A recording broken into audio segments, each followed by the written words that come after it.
Сәлеметсіздер ме, құрметті балалар, құрметті аналар. Бүгінгі біздің қозғайтын тақырыбымыз жас босанған аналарға арналады. Оның ішінде тұңғышын ең алғашқы рет қолына алып тұрған жас мамаларға арналады. Біздің бүгінгі қозғайтын тақырыбымыз бала жасқа келгенше өздігінен ойнауы қажет пе? То есть самостоятельно ойнауы дұрыс па деген сөз ғой. Құрметті жас мама, егер осы видеоны көріп отырсаңыз, соңына дейін қараңыз. Бәлкім сізге пайдалы ақпарат көмек болып қалар. Самостоятельно ойнау бұл баланың балабақшадағы эмоционалдық денсаулығы ғана емес, оның туылған сәтінен бастап 3 жасқа дейінгі күтімі, яғни туылғаннан бастап 3 жасқа дейін күтіміңіз, естественно, баланың тәрбиесіне оң әсерін тигізеді. Балаға самостоятельно ойнауға қанша уақыт кетеді және баланы самостоятельно ойнауға қалай үйретеміз деген екі сұрақты тарқатып айтайық. Баланы самостоятельно ойнатуға үйрету бұл сіздің бала тәрбиесіндегі дұрыс даму жолыңыз деген сөз. Кішкентай сәбилер үшін барлық әлем, айналасын қоршаған орта олар үшін өте жұмбақ, таңғажайып дүние. Кішкентай балалар үшін. Өйткені барлық жерді қарап, танып, білем дегенше біраз уақыт кетеді. Балалар табиғатынан атана өзі үйретпейінше зеріккіш келеді. Мысалға, еш нәрсе үйретпесеңіз, ештеңені, мынау жақсы, мынау жаман, мынау ыстық, мынау суық деп айтпасаңыз, скучно болады оларға. Бір орында тұрмайды, бала деген естественно подвижный келеді, баратта бір жерге сонып кетеді, ұрынып кетеді, не болмаса шкафқа кіріп кетеді деген сияқты сіздің миыңызға кірмейтін іс-әрекеттер жасауы мүмкін. Сол себепті бала туылғаннан бастап оның іс-әрекетін қадағалап отырсаңыз, ол да тәрбиенің бір бөлігіне кіреді. Сондықтан баланың тұрақты дамуы үшін, жүйелі даму үшін оның эмоционалдық тұрақтылығын дамыту керек. Осыдан бастап самостоятельность қалыптасады. Ата-ана осындай кезде балаға шектен тыс көмек көрсетіп, шектен тыс қамқорлық көрсетудің қажеті жоқ. Болады жағдайлар, көмек көрсететін, қамқорлық танытатын жағдайлар болады. Бірақ шегінен шығып кетпеу керек.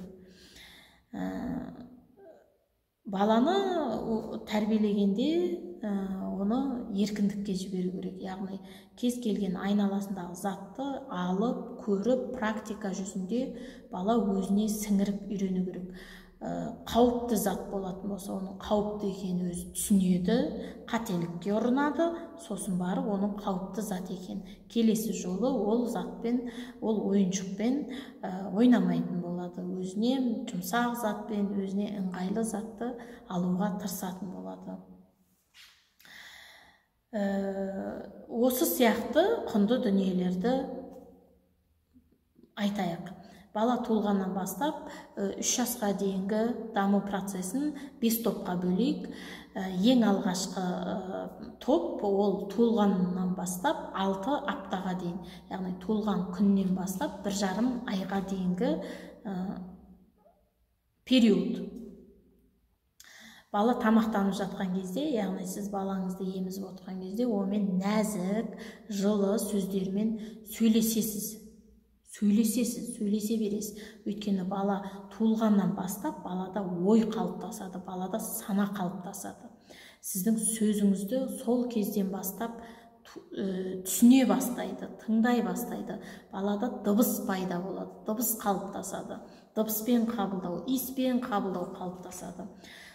Егер балаңыз ұйықтап бара жатса, осындай кезде оған алаңдамай-ақ қойыңыз. Балаңыздың келесі тамақтануында жалғастырасыз әңгімеңізді.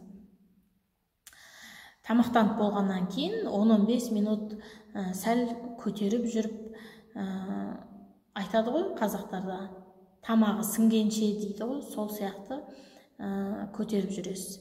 Және де балаңыздың тамақ ішетін уақытын, ұйықтайтын уақытын нақтылап аласыз.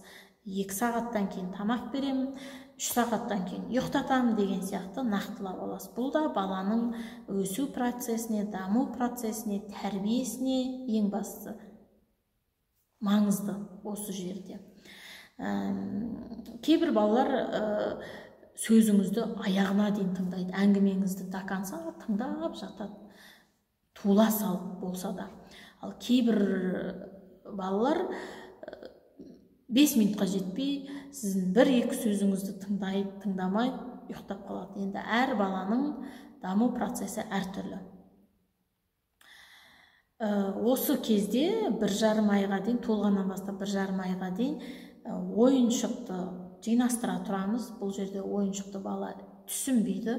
Оның орнына терезенің алдына тұрғызып, жан-жақпен таныстырып, естественно сөйлеп таныстырамыз. Бұл айналамен танысудағы ең бірінші қадамы баланың. Күн жылы болып жатса, далаға шығарып, айналамен таныстырып, жануарларды көрсетіп, олар көз арқылы, көру арқылы және есту арқылы қабылдайды.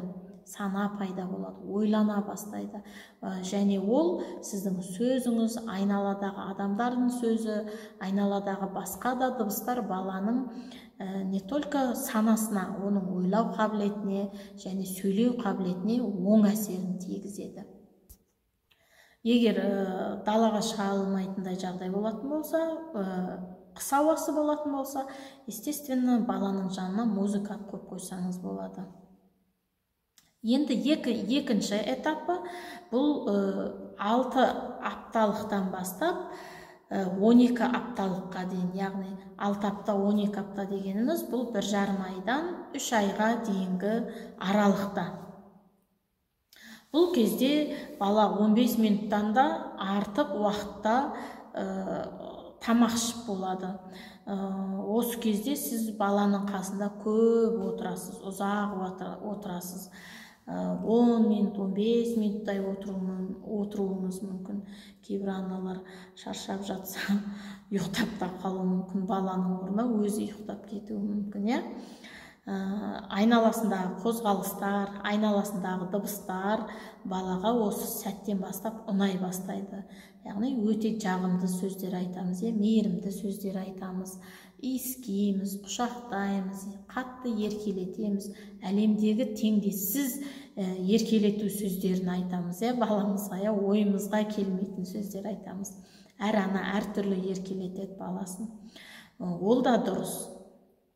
Бірақ осы жерде теледидардың алдына балаңызды жолатпаңыз. 3 айлықтан бастап, жоқ, кешіресіздер, 1,5 ай мен 3 айлық кезінде балаға ешқандай теледидар көрсетпеңіз. Бұл баланың ойын шатастырып жібереді. Баланың ойы свежий ғой, балғын ғой. Бір информацияны қабылдап, оны түсініп, оны ұғынып, санасында қалыптастырып үлгере алмай жатқан кезде келесі бір информация келеді, баланың ойы шатасады. Сол себептен кішкентай кезінде, өте кішкентай шағында теледидарға жолатпаңыз. Балаңызға қарайтын көмекші адам болмаса, үйде онда коляскеге салып, қасыңызға алып жүріп, үй шаруасын атқара берсеңіз болады. Үшінші этапта, үшінші аралықта, бұл 3 айдан 6 айға дейінгі аралықта. Бұл жерде де баланың тамақ ішетін уақыты, ұйықтайтын уақыты өзгереді. Ұлғаяды аралығы. Тамақ ішетін уақыты мен ұйықтайтын уақыты 4 сағатқа созылуы мүмкін, өйткені бала күннен күнге есейіп жатыр. Егер сіз осы баланың даму процесін дұрыс жасап жүрсеңіз, онда сіздің балаңыз 1,5 сағат артық ұйықтамайды. Ол уақыттан артық ұйықтамайды. Осы кезде, осы аралықта 3 айлық, 6 айлық кезінде бала өздігінен ойнай алатын болады. Осы кезден бастап қалыптасады. 15-20 минут отырып ойнай алатын болады. осы жастан бастап өздігінен ойнай алатын жасқа жетті деген сөз. Ал егер осы 15-20 минуттың арасында бала ойнап отырып, мазасызданып, қыңсылап, ыңырсып, мазасызданса, онда ол баланың ұйқысы келді деген сөз. Естественно, барасыз да балаңызды жайлап ұйықтатсаңыз болады. Не болмаса, қарны ашты ма, белгі береді ғой өзі, көзін уқалайды, ойыншыққа зауқы соқпайды. Осы кезде баланың дамуына, баланың ойнауына толықтай мән беру керек. Өйткені бала ойнау керек, самостоятельно ойнап үйрену керек. Ал егер бала ондай өздігінен ойнай алмаса, вечно біреуді қасына алып, сізді ойнаса да, сіздің қасыңызда отырып ойнаса, онда дұрыс емес ол. Бала тәрбиесінде, баланың даму процесінде бір жерінде қателік кетті деген сөз. Оны дұрыстау керек осы жерден бастап. Егер бір жерді дұрыс істемесеңіз, сіздің баланы тәрбиелеу жүйеңізде бұзылыс пайда болды дейміз, деп айтсақ болады. Себебі балада егер сіз үнемі оның қасында жүріп, сізбен бірге отырып, сіз отырсаңыз ойнап, сіз отырмасаңыз жылай беретін болса, онда ол баладан кейін сенімсіз адам шығады. Өзіне деген сенімсіздік пайда болады осы жерден бастап. Шектенсіз қамқорлық таныта бермеңіз. Баланың өзінің қол жететін нәрсені өзі алып, көріп, ұстап, практика жүзінде ол қатты ма, жұмсақ па, ащы ма, тәтті ма, өзі көру керек бала, сезіну керек.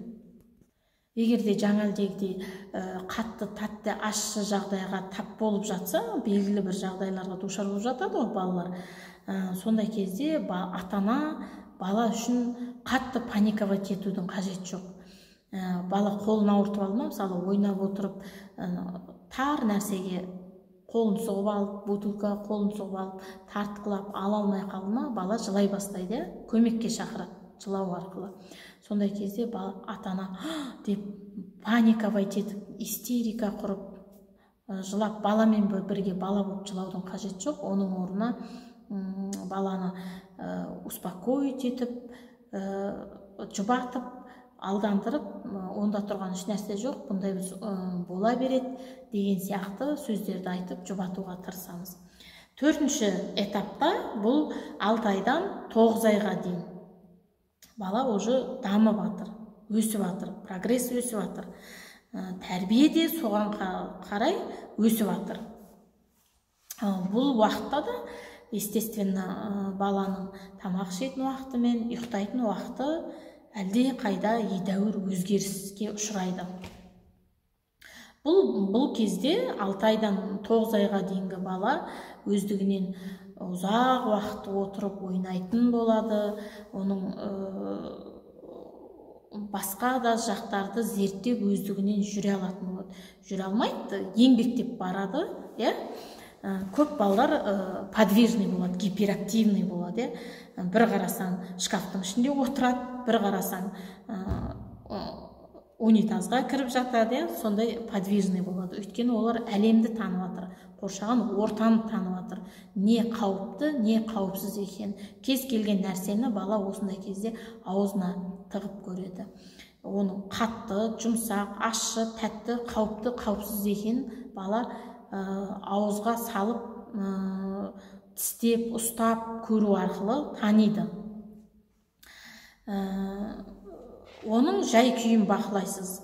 Құлап қалған жоқ па, жылап қалған жоқ па деген сияқты жай күйін бақылап тұрасыз. Белгілі бір жерде үнемі отырып ойнай берсе де бала зергеді. Сол үшін олар шкафқа кіріп кетеді, кухняға кіріп кетеді, вареньеге түсіп кетеді. Сондай жағдайларға душар болып жатады көп ата-аналар. Кішкентай кезінде баланың қылығы, істеген нәрсесі тәтті ғой. Осындай кезде бақылап отырамыз. Егер ондай шли қатты подвижный болып жатса, көптеген развивающий ойыншықтар бар, көптеген развивающий предметтер бар, приборлар бар, соларды қолданамыз. ходунок бар мысалға. Басқа да дамыту тренажерларды қолдансақ болады. Және ойнау процесін бақылап отырсаңыз болады. Балаңызды ойнатып отырған кезде тек қана ойнап болғанша деп бетіне қарап отырмай, ол қалай ойнап жатыр, нені ұстап жатыр, қандай затты алып жатыр, қандай затпен қандай затты, қандай ойыншықпен, қай түстегі ойыншықпен қай түстегі ойыншықты байланыстырып сәйкестендіріп ойнап жатыр. Осының бәріне тура қарап дұрыс мән береміз, құрметті ата-аналар. Және осы кезде 6 айынан бастап 9 айлық аралығында 6 айынан бастап балаға суреті бар кітаптарды әкеліп көрсете берсеңіз болады. Не важно ол қандай суреттері бар кітаптарды, қалың бар ғой, кішкентай дәптер сияқты ертегі кітаптарды әкеп қолына ұстатып, оның қандай зат екен, жұмсақ па не ме, бірінші қолына әкеп берсеңіз, ол барады, сразу аузына салып көреді бала. Жаңалдегі айтпақшы, ол қатты ма, жұмсақ па, жыртуға бола ма, қиратуға бола ма, зерттеу басталады. Осындай суреттері бар кітаптарды әкеп береміз, және ол кітаптардың ішінен ертегі оқып берсек болады, ән айтып берсек болады. Кейбір балалар осындай уақытта еш нәрсеге қызықпайтын, мазасыз болады, тым мазасыз болады. Сондай кезде айғай-шу шығармай, оның жанында 5-10 минут отырып, оны бақылап, қалаған ойыншығына, мысалы, кез келген баланың миында өзіне тән, жанына жақын ойыншығы болады. Сонымен алдандырып отырғызып кетсеңіз болады. Оның қасында 10 минут, 20 минут жатып алып, ұйықтап 1 сағат ойнатудың қажеті жоқ. Ондай баладан тағы да айтам, сенімсіз адам пайда болады. Осыдан ары қарай 9 айлығынан бастап балада әлеуметтік орта қалыптасады. Яғни көбінесе ата-аналар 1 жастан бастап, болмаса 9 айынан бастап балабақшаға апарып тастайды, ясли садикке. Балалар бір-бірімен ойнамайды бұл кезде. Просто бір-бірінің іс-әрекетін бақылай бастайды.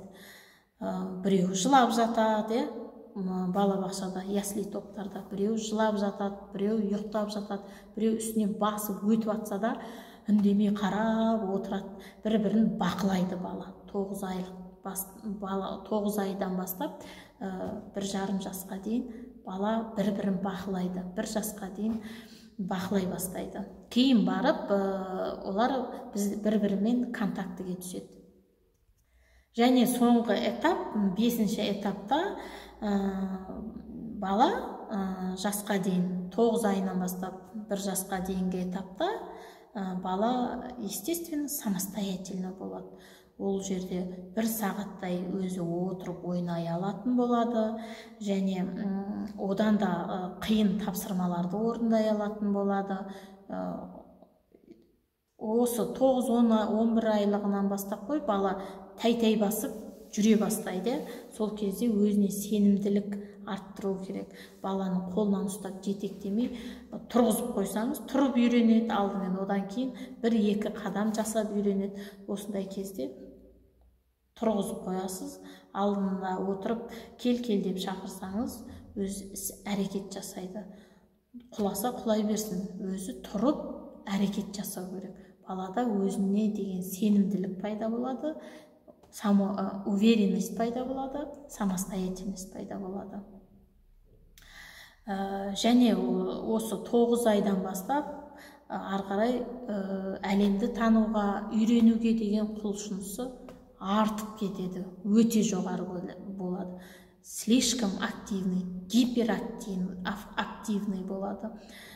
Кейбір осындай кезде балаларда, осы 9-10 айлығынан бастап, балалар үлкен қорапшалармен ойнап, оларға енді бұрынғы погремушка ойыншықтар қызық емес, оларға енді үлкен қораптар, шкафтың іші, кухняның іші өте қызықты болады. Сонымен қатар ас үй приборларымен өте қатты ойнайды. Олар қатты тарсылдатып даңғырлатып ойнағанды жақсы көреді, үлкен ба, кішкентай ма, бәрін анықтап көреді. Бұл дұрыс процесс, баланың даму процесі дұрыс. Көру керек, бала өсу керек, тану керек айналасын. Және баланы осындай кезде қалдырып үйретіңіз. Өздігімен ойнай берсін, бірақ бақылап тұрасыз, бір жағдайға душар болып қалмасын. Сіз баланы тастап кете алатыныңызға балаңыз да сенсін, сіз де сеніңіз балаңызға. Және осы кезде балаңыз сіздің балаға қайтадан оралатыныңызды, осы аралықта жүргеніңізді сезетін болады. Енді осыны қысқаша тоқталып айтып кетейік. Бала самостоятельно ойнауды қалыптастыру үшін не істейміз? Бірінші, бала жылап атқан кезде, бала жылап бастаған кезде жүгіріп барып көтеріп алмаймыз. Жылаған кезде оны жұбатып, қалай ойнағанын, нені жақсы көретінін, қай ойыншықты жақсы көретінін анықтаймыз, бақылаймыз. 5-10 минут қана қасында отырамыз. Көтеріп алып көрсетпейміз ойыншықты, көрсетеміз. Мысалға, мына нені аюды алшы, қонжықты алшы, ой қане керемет деген сияқты алдандырып, успокоить етеміз. Екінші, тек қана сіздің қасыңызда жүре беру міндетті емес, үйдегі басқа отбасы мүшелеріне тастап кетіп үйретесіз. Өйткені бала сізден басқа да адамдарды тану керек. Мысалға, ол ата болсын, апа болсын, папа болсын, аға болсын, әпке болсын, басқа да отбасы мүшелерін тану керек, оларға да сенім арта білу керек. Және де бала жасқа толғаннан кейін, үшінші этапта, бала жасқа толғаннан кейін оны топ балаға қосуды дағдыға айналдырыңыз. Өйткені бала ойын арқылы дамиды, ойын арқылы тәрбиеленеді, ойын арқылы өседі. Және бала келесі баламен, басқа балалармен ойыншығын бөлісу арқылы, мысалға, бір балаға машина ұнаса, екінші балаға кукла ұнайды, үшінші балаға кубик ұнайды деген сияқты бір-бірімен ойыншықтарын ауысып, ойнап, үйренуге дағдыланады. Жалпы бала үшін ойын, бала үшін олардың даму барысындағы жұмысы. Ойнау арқылы олар жұмыс істейді. Олардың миы жұмыс істейді, олардың санасы жұмыс істейді. Осы ойын барысында балалар ойыншықтарды басқарады. Естественно, басқарады. Сындырғысы келсе сындырады, жыртқысы келсе жыртады, құртқысы келсе құртады, немесе ұқыпты ойнауына да болады. Ойын балаға жақсының, жаманның, ащының, тәттінің, қаттының, жұмсақтың қандай екенін танып үйретеді. Яғни себебін, салдарын түсіндіреді. Если оған мысалы бәр нәрсені бала кішкентай кезінде аузына салып үйренеді. Ауызға салып, кубикті аузына салып көрген кезде ол қатты болатын болса, көңілі қалалады. Яғни ойын арқылы балада дағдылар пайда болады. Көңілі қалу және оны ұмыту, шыдамдылыққа және бірбеткейлікке, қайтпас қайсарлыққа үйретеді баланы. Міне осы кеңестерді жадыңызға тоқып алыңыз, құрметті жас ана.